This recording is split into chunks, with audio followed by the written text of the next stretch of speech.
Welcome back to my channel পায়েলের খেয়ালে। নমস্কার বন্ধুরা, প্রতিদিনের মতো কিন্তু আজকেও নিয়ে এসেছি একটা রান্নার রেসিপি। এটা তোমরা সবাই খেয়ে থাকো। ধোকলা বানানোর জন্য একটা মেজারমেন্ট কাপে আমি সুজি নিয়েছি। ওই মেজারমেন্ট কাপেই মাপ করে আমি টক দই দিয়ে দিয়েছি।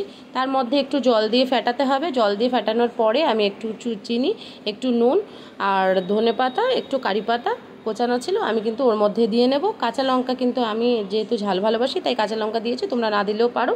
তারপরে আমি ব্যাটারটাকে কিন্তু আধা ঘন্টার মতো আমি ঢেকে রাখবো। অন্যদিকে একটা প্লেটে আমি তেল দিয়ে, প্লেটে মানে ব্রাশ দিয়েও করতে পারি, আবার হাত দিয়েও এবার আমি ব্রাশ ছিল না তাই আমি হাত দিয়ে প্লেটের মধ্যে তেলটা মাখিয়ে নিলাম। ও তারপর ব্যাটারটা দেখলাম যে আধা ঘন্টার মধ্যে রেডি হয়ে গেছে। ওর মধ্যে ইনো দিয়ে আমি কিন্তু ওই প্লেটের মধ্যে ঢেলে নিলাম। ঢেলে দিয়ে আমি কড়াইতে জল ফুটন্ত অবস্থায় দিয়ে রেখেছিলাম, তার উপর একটা স্ট্যান্ড বসিয়ে প্লেটটা বসিয়ে দিয়েছি। বসিয়ে দেওয়ার পরে কিন্তু আমি ঢেকে নিয়েছিলাম।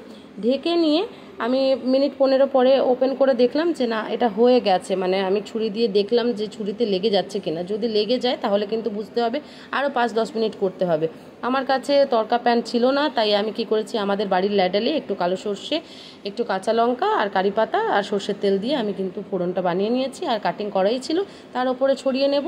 এরপরে কিন্তু এটা তেঁতুলের চাটনি, তেঁতুল এবং গুড়ের চাটনি দিয়ে কিন্তু এটা সার্ভ করলে খুব ভালো লাগে খেতে। তোমরাও বাড়িতে চেষ্টা করে দেখো। এইভাবে খুব সহজেই আমি বানিয়েছি। যেই ভয়টা আমার ছিল সেই ভয়টা অনেকটা কষ্টে কাটাতে পেরেছি।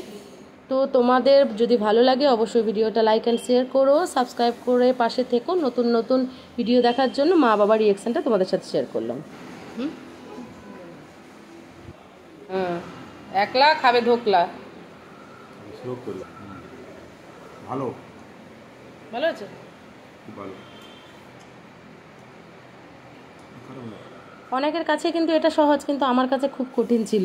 তো তোমাদের ভালোবাসায় বা তোমাদের সাবস্ক্রাইব বাড়ানোর জন্য কিন্তু আমি কিন্তু চেষ্টা করেছি, বানিয়েওছি। চলো সকলকে টাটা।